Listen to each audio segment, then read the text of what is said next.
자, 그러면 하나님께서 주신 말씀 어떤 말씀이냐?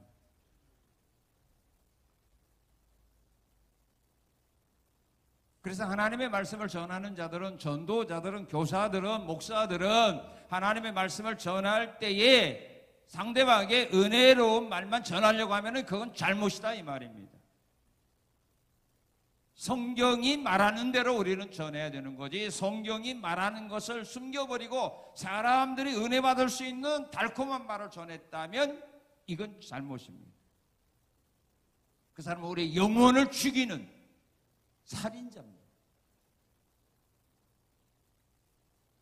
왜 하나님의 말씀을 전하는 사람들이 왜 말씀이 말씀하는 대로 명한 대로 왜 전해야 되느냐 하면 그 말씀을 이루는 자가 누구냐면 말씀을 전하는 자가 아니라 말씀을 전하도록 말씀을 주신 하나님이기 때문입니다.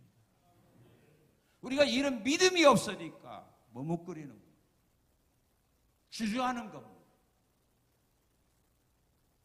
이런 말씀을 하면 사람들이 시험 들 거야? 상처받을 거야? 교회 하나도 나오지 않을 거야?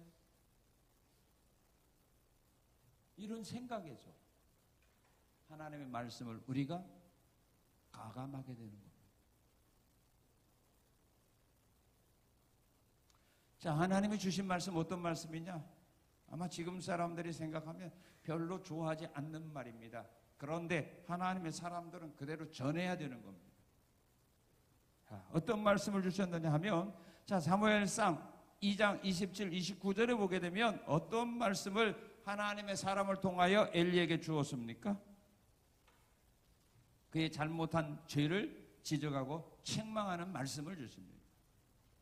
엘리 제사장에게 하나님의 사람이 가서 말하는 겁니다. 27, 28, 29절에 보게 되면 내가 너를 제사장으로 삼았는데 29절에 보면 너희는 어찌하여 내가 내 처소에서 명령한 내 제물과 예물을 밟으며 내 아들들을 나보다 더 중히 여겨 내 백성 이스라엘이 드리는 가장 좋은 것으로 너희들을 살찌게 하느냐. 그들의 죄를 지적하고 책망하는 것. 엘리 제사장의 두 아들은 하나님 앞에 드리는 제물을 하나님께 드리기 전에 자기들이 삶은 고기 싫어한다고 해서 살코기 강제로 빼앗아 갔습니다. 이런 죄를 지금 하나님이 지적하는 겁니다. 누구도 엘리 제사장이 이 죄를 지적하는 사람이 없었습니다.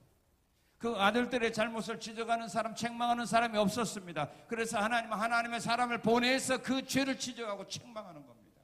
어떻게 네가 그럴 수 있느냐? 하나님보다 어떻게 네 아들들을 더 사랑하느냐? 네 아들들이 하나님 앞에서 이렇게 못된 죄를 범하고 있는데 왜 모른 척하고 있느냐?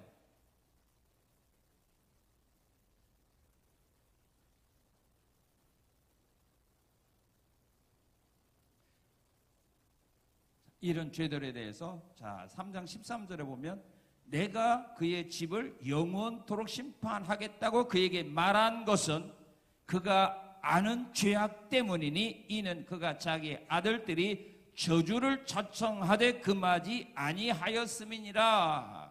그 집에 내리겠다는 심판의 내용이 어떤 내용입니까?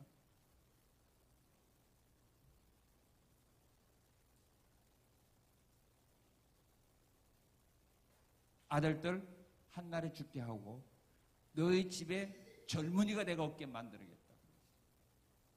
제사장 집은 내가 빼앗아 가버릴 거다.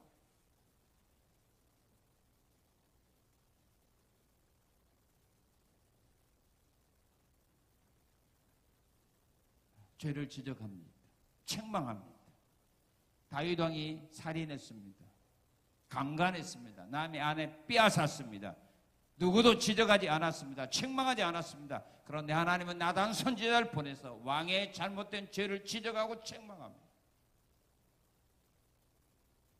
말라기 1장에 보게 되면 말라기 시대에 많은 제사장들이 타락했습니다. 성도들이 타락했습니다. 하나님 앞에 드릴 수 없는 것들을 제물로 드려서 제사드립니다. 하나님은 말라기 선지자를 통하여 그들의 잘못된 죄를 지적하고 책망합니다.